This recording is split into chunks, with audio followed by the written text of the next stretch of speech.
JKR അക്കാഡമിയിലേക്ക് എല്ലാവർക്കും ഒരിക്കൽ കൂടി സ്വാഗതം. ഹൈക്കോടതിയിൽ വിവിധ തസ്തികകളിൽ നിരവധി ഒഴിവുകളാണ് വന്നിട്ടുള്ളത്. അതായത് ഈ ടെലിഫോൺ ഓപ്പറേറ്റർ, അതുപോലെ തന്നെ അറ്റൻഡർ, അതുപോലെ തന്നെ ബൈൻഡർ, അതുപോലെ തന്നെ ഹെൽപ്പർ, ഡ്യൂപ്ലിക്കേറ്റർ ഓപ്പറേറ്റർ തുടങ്ങിയ ധാരാളം തസ്തികകളിൽ ഒഴിവുകൾ വന്നിട്ടുണ്ട്. ഓരോ തസ്തികയിലും എത്രയൊക്കെയാണ് ഒഴിവുകൾ ഉള്ളത്, അതുപോലെ തന്നെ ഓരോ തസ്തികയിലേക്കും അപേക്ഷ സമർപ്പിക്കാൻ വേണ്ട യോഗ്യത എന്തൊക്കെയാണ്, അതുപോലെ തന്നെ പ്രായപരിധി ഓരോ തസ്തികകളിലും എത്രയാണ്, അതുപോലെ തന്നെ ശമ്പള സ്കെയിൽ എത്രയാണ്, ഇങ്ങനെയുള്ള എല്ലാ കാര്യങ്ങളെ കുറിച്ചും അപേക്ഷ എങ്ങനെയാണ് സമർപ്പിക്കേണ്ടത്, അപേക്ഷ സമർപ്പിക്കേണ്ട അവസാന തീയതി എന്നാണ്, ഇങ്ങനെയുള്ള എല്ലാ കാര്യങ്ങളെ കുറിച്ചും നമുക്ക് വിശദമായിട്ട് ഇന്നത്തെ ക്ലാസ്സിൽ നമുക്ക് ചർച്ച ചെയ്യാം. ഹൈക്കോടതിയിൽ ടെലിഫോൺ ഓപ്പറേറ്റർ, അതുപോലെ തന്നെ ബൈൻഡർ, അതുപോലെ തന്നെ അറ്റൻഡർ, ഹെൽപ്പർ, ഡ്യൂപ്ലിക്കേറ്റർ ഓപ്പറേറ്റർ തുടങ്ങിയ തസ്തികകളിൽ ധാരാളം ഒഴിവുകളാണ് വന്നിട്ടുള്ളത്.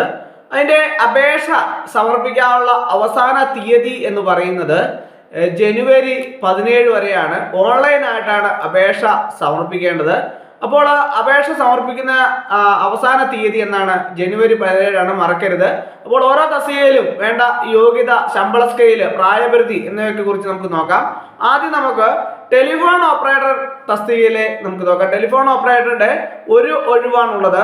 അതിന്റെ ശമ്പളം സ്കെയില് എന്ന് പറയുന്നത് 31,100, 66,800 ആണ് ശമ്പള സ്കെയില് എന്ന് പറയുന്നത്. ഇതിന്റെ യോഗ്യത എന്ന് പറയുന്നത് +2 അല്ലെങ്കിൽ തത്തുല്യ യോഗ്യതയാണ്. കൂടാതെ ഇലക്ട്രോണിക്സിലുള്ള ഡിപ്ലോമയും 6 മാസത്തിൽ കുറയാതുള്ള പ്രവൃത്തി പരിചയവും, കൂടാതെ ഇംഗ്ലീഷ്, ഹിന്ദി, മലയാളത്തിലുള്ള പ്രാവീണ്യവും ഉണ്ടായിരിക്കണം. ഇതാണ് ടെലിഫോൺ ഓപ്പറേറ്റർ തസ്തികയുടെ യോഗ്യത എന്ന് പറയുന്നത്. ഇതിന്റെ പ്രായപരിധി എന്ന് പറയുന്നത് 1984 ജനുവരി 2 2007 ജനുവരി 1 ഇടയിൽ ജനിച്ചവരാകണം. അടുത്ത തസ്തിക എന്ന് പറയുന്നത് ബൈൻഡർ ആണ്. ബൈൻഡർ തസ്തികയിൽ 2 ഒഴിവാണ് ഉള്ളത്. അതിൽ ആ 2 ഒഴിവില് അപേക്ഷ ശമ്പള സ്കെയില് എന്ന് പറയുന്നത് 26,500, അതുപോലെ തന്നെ 60,700 അതിന്റെ ശമ്പള സ്കെയില് എന്ന് പറയുന്നത്. ഇതിലേക്ക് അപേക്ഷിക്കാൻ വേണ്ട യോഗ്യത എന്ന് പറയുന്നത് 7ാം ക്ലാസ് തത്തുല്യം, കൂടാതെ ബുക്ക് ബൈൻഡിങ്ങില് KGTE ലോവർ അല്ലെങ്കിൽ തത്തുല്യം, അതുപോലെ തന്നെ ബുക്ക് ബൈൻഡിങ് മേഖലയിൽ 1.5 വർഷത്തെ പ്രവൃത്തി പരിചയമുള്ളവരെയും പരിഗണിക്കും. അതായത് ഇതിന്റെ പ്രായപരിധി എന്ന് പറയുന്നത് 1989 ജനുവരി 2 2007 ജനുവരി 1 ഇടയിൽ ജനിച്ചവർ ആയിരിക്കണം. അടുത്ത തസ്തിക എന്ന് പറയുന്നത് ഹെൽപ്പർ ആണ്. ഹെൽപ്പറുടെ ഒരു ഒഴിവാണുള്ളത്. ഇതിന്റെ ശമ്പള സ്കെയില് എന്ന് പറയുന്നത് 23,700, 52,600 ആണ് ഇതിന്റെ ശമ്പള സ്കെയില് എന്ന് പറയുന്നത്. ഇതിന്റെ യോഗ്യത എന്ന് പറയുന്നത് 10ാം ക്ലാസ് തത്തുല്യമാണ് യോഗ്യത. കൂടാതെ ഇലക്ട്രിക്കൽ എഞ്ചിനീയറിംഗിലുമുള്ള ITI അല്ലെങ്കിൽ തത്തുല്യ യോഗ്യതയും കൂടി ഉണ്ടായിരിക്കണം. ഇതിന്റെ പ്രായപരിധി എന്ന് പറയുന്നത് 1989 ജനുവരി 2 2007 ജനുവരി 1 ഇടയിൽ ജനിച്ചവർ ആയിരിക്കണം.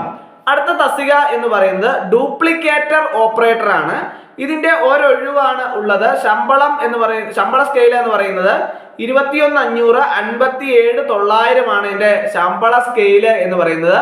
ഇതിന്റെ യോഗ്യത എന്ന് പറയുന്നത് 10ാം ക്ലാസ് അല്ലെങ്കിൽ തത്തുല്യ യോഗ്യത ഉണ്ടായിരിക്കണം. ഇതിന്റെ പ്രായപരിധി 1989 ജനുവരി 2 2007 ജനുവരി 1 ഇടയിൽ ജനിച്ചവർ ആയിരിക്കണം. അടുത്ത തസ്തിക എന്ന് പറയുന്നത് അറ്റൻഡർ ആണ്. ഇതിന് 2 ഒഴിവാണ് ഉള്ളത്. അതിന്റെ ശമ്പള സ്കെയില് എന്ന് പറയുന്നത് 24,400, 55,200 ആണ് ഇതിന്റെ ശമ്പള സ്കെയില് എന്ന് പറയുന്നത്. ഇതിന്റെ യോഗ്യത എന്ന് പറയുന്നത് 10ാം ക്ലാസ് അല്ലെങ്കിൽ തത്തുല്യ യോഗ്യത ഉണ്ടായിരിക്കണം. ഇതിന്റെ പ്രായപരിധി എന്ന് പറയുന്നത് 1989 ജനുവരി 2 2007 ജനുവരി 1 ഇടയിൽ ജനിച്ചവർ ആയിരിക്കണം. അതുപോലെ തന്നെ ഈ എല്ലാ തസ്തികകളിലും ഉള്ള പ്രായപരിധിയിൽ സംവരണ വിഭാഗക്കാർക്ക് അവരുടേതായ നിയമാനുസൃതമായ ഇളവുകൾ ഉണ്ടായിരിക്കും. അതുപോലെ തന്നെ തെരഞ്ഞെടുപ്പ് നടത്തുന്നത് എഴുത്തു പരീക്ഷ, അഭിമുഖം നടത്തിയാവും തെരഞ്ഞെടുപ്പ് ഉണ്ടാവുക. അതുപോലെ തന്നെ ഇതിന്റെ അപേക്ഷ വെബ്സൈറ്റ് വഴി ഓൺലൈൻ ആയിട്ടാണ് അപേക്ഷ സമർപ്പിക്കേണ്ടത്. ശ്രദ്ധിക്കണം, വെബ്സൈറ്റ് വഴി ഓൺലൈൻ ആയിട്ടാണ് അപേക്ഷ സമർപ്പിക്കേണ്ടത്. അവസാന തീയതി ജനുവരി 17 ആണ്. അതുപോലെ തന്നെ ഈ കാര്യങ്ങളെക്കുറിച്ചുള്ള വിശദ വിവരങ്ങൾക്കും അതുപോലെ തന്നെ അപേക്ഷ സമർപ്പിക്കുന്നതിനൊക്കെ വെബ്സൈറ്റ് അഡ്രസ്സ് ഞാൻ പറയാം. hckrecruitment.keralacourts.in എന്ന വെബ്സൈറ്റ് വഴിയാണ് എല്ലാ കാര്യങ്ങളും നിങ്ങൾ അപേക്ഷ സമർപ്പിക്കുകയും ഈ കാര്യങ്ങളെക്കുറിച്ചുള്ള എല്ലാ വിശദ വിവരങ്ങൾക്കും ഈ വെബ്സൈറ്റ് വഴി നിങ്ങൾക്ക് പരിശോധിച്ചാൽ കൃത്യമായിട്ട് വിവരങ്ങളെല്ലാം തന്നെ നിങ്ങൾക്ക് ലഭ്യമാകുന്നതാണ്. അപ്പോൾ ഹൈക്കോടതിയിൽ നിരവധി തസ്തികകളിൽ നിരവധി ഒഴിവുകളാണ് വന്നിട്ടുള്ളത്. ഈ ഒഴിവുകൾക്കെല്ലാം തന്നെ യോഗ്യരായിട്ടുള്ള ഉദ്യോഗാർത്ഥികൾ കൃത്യമായിട്ട് അപേക്ഷ സമർപ്പിക്കാൻ വേണ്ടിയിട്ട് എല്ലാവരും ശ്രദ്ധിക്കുക. ജനുവരി 17 മുമ്പായിട്ട് കൃത്യമായിട്ട് അപേക്ഷ സമർപ്പിക്കുക. അവരവരുടെ യോഗ്യതയ്ക്കനുസരിച്ചുള്ള ഓരോ തസ്തികകളിലും കൃത്യമായിട്ട് അപേക്ഷ സമർപ്പിക്കാൻ പ്രത്യേകം ശ്രദ്ധിക്കുക. അപ്പോൾ ഇന്നത്തെ ക്ലാസ് എല്ലാവർക്കും ഇഷ്ടമായെന്ന് വിചാരിക്കുന്നു. ഒരിക്കൽ കൂടി നന്ദി പറഞ്ഞു നിർത്തട്ടെ. നന്ദി, നമസ്കാരം.